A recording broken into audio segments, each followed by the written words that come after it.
Very, very big concern. Fox News senior judicial analyst, Judge Napolitano, joining us now. So you're questioning just whether he can even do it? Well, of course.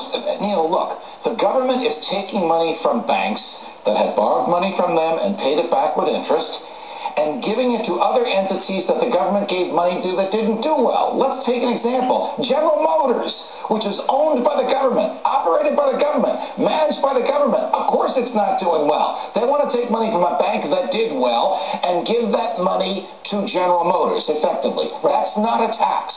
That is taking from one and giving to the other. If the money went into the government's general coffers to run the government, the courts wouldn't interfere. They can impose taxes almost as high as they want.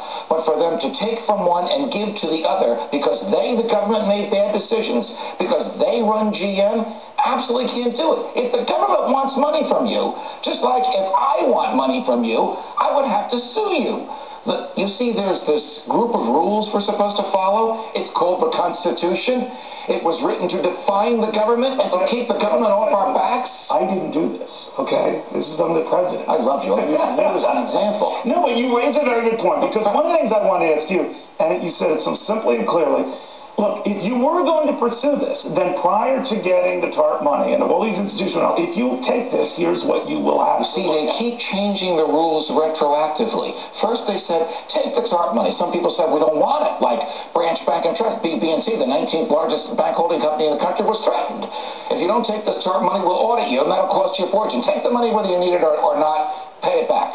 Then after it was paid back, they said, you know what, you took TARP money, we can control your executive salaries. Well, that wasn't in the deal. You know what, you took TARP money, we can control your investments. That wasn't in the deal. You know what, you took TARP money, you paid it back at a profit, but somebody else didn't, so we're going to ask for more money from you. Well, that wasn't in the deal either. Again, I didn't do this, Judge. All right, now, but one thing I see is that, let's say all of it is just weird.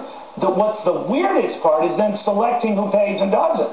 Leaving aside those who paid this money back with interest and early. Do you know that you are a constitutional scholar without even knowing it? Because the Constitution requires the government to treat similarly situated people in a similar way.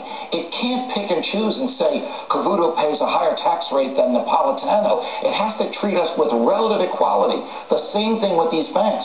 The problem with the government today is it recognizes no limitation on its power.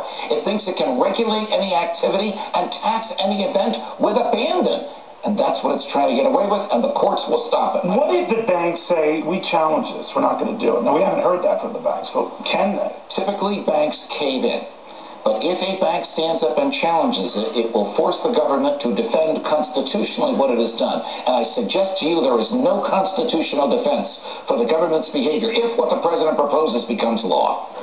See, you get angry over these substantive issues. I get mad if they say, I'm sorry, Mr. Cavuto, we're out of prize. How about yodels? Well, Judge, I tell you, you're on fire, and for a very good reason, my friend. By the way, the judge is a very busy man. You can catch his 5-part series on the Constitution and freedom by clicking on foxstation.com.